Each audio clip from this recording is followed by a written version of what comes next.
Hello everyone, কেমন আছেন? আশা করি আপনারা খুব ভালো আছেন। বলেছিলাম কাজের সূত্রে বাইরে গিয়েছিলাম এবং এটা গিয়েছিলাম আমার মায়ের কাছে, মানে মন্দিরে, মায়ের মন্দিরে। সেইভাবে জানেন তো কোনো ক্লিপস করা হয় না, কারণ মোবাইলটা আমি সাথে রাখতে পারি না। সেদিন মোবাইলটা সাথে ছিল বলে ছোট্ট ক্লিপস আপনাদের সাথে শেয়ার করলাম। এবং গঙ্গা গিয়েছিলাম। সেদিন না জানি তো পুজো দিতে পারিনি, কারণ মন্দিরটা বন্ধ হয়ে গিয়েছিল।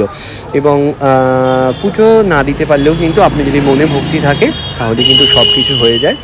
এবং বাইরে থেকেই আমি নমস্কার করেছিলাম ভগবানকে।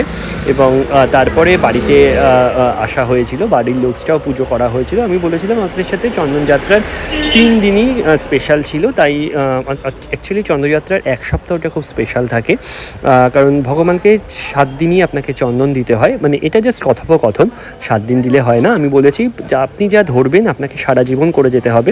তাই আমাদের ভগবানকে প্রতিদিনই চন্দন দেওয়া হয়, বাট সেই 7 দিন ভগবানের জন্য খুব স্পেশাল থাকে, তাই আমিও ছোটোভাবে চেষ্টা করি আর আপনাদের সাথে শেয়ার করি।